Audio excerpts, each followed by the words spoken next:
Il me trompe, mais au moins là, il me respecte. Tous les hommes trompent. Il n'y a pas un homme qui ne trompe pas. Il pleut partout, ma chérie. Donc moi, je ne peux pas laisser un homme parce qu'il me trompe.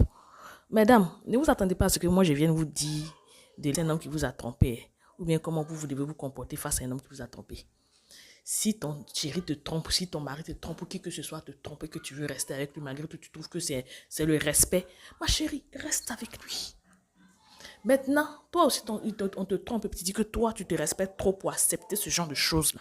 Tu t'en vas. Que chacune fasse selon ce qu'il arrange et assume les conséquences de ses décisions. Moi, aujourd'hui, là, je viens vous parler du cancer du col de l'utérus. Je ne sais pas si vous avez déjà entendu parler du papillomavirus. Ah, le papillomavirus, c'est lui qui donne le cancer du col de l'utérus. Et l'un des vecteurs principaux du papillomavirus, c'est bazooka des garçons. C'est le phallus de l'homme là. C'est ça qui est l'un des vecteurs principaux. C'est-à-dire que ton mari qui te trompe, mais il te donne du respect, hein? Il ne va pas prendre ses précautions. Il te respecte tellement que quand il te trompe là, il ne se protège pas. Non, mais il te respecte, hein? Il te respecte même. Non, ce genre d'homme là respecte les hommes. Donc, il te respecte, il va te tromper. Il ne se préserve pas avec une femme qui a une personne qui vit avec le papillomavirus là, mais qui soit ne fait pas la maladie ou bien n'a pas encore été détectée.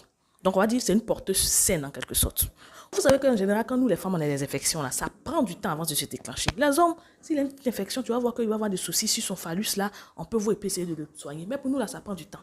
Donc, comme la dame est porteuse saine, il prend l'infection avec elle, il vient te donner l'infection chouement, doucement. En tout respect, il te donne l'infection. Ça devient une IST. Tu vois, l'infection à papillomavirus humain. Donc, c'est une infection sexuellement transmissible qui va te donner avec son respect et son amour. Le problème avec ce virus, c'est qu'il peut rester longtemps dans le corps de la femme sans se manifester. Vous pouvez être porteuse saine. Sauf qu'il va augmenter votre chance de développer quoi? Le cancer du col de l'utérus. Wouh, vous avez gagné au change, mesdames. Donc, tu peux développer le cancer du col de l'utérus. Deuxième point, est-ce que vous savez que le papillomavirus, là, c'est pas seulement le col utérus qui va infecter. Imagine ton mari qui t'aime et qui te trompe en tout respect, là. Il va avoir des relations S avec quelqu'un là-bas, qui elle aussi est porteuse saine.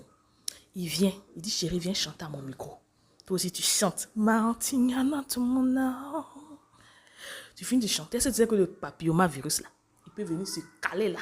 Oui, il est dans la gorge. Sauf qu'en général, quand il est dans la gorge, c'est bénin. Mais il peut avoir des complications. C'est possible, hein? Oui, c'est possible. C'est-à-dire qu'il peut se muer en tout ce qui est excroissance. Il va se muer en excroissance dans ta gorge. Et ça sera tellement douloureux que ce sera difficile de déglutir, d'avaler.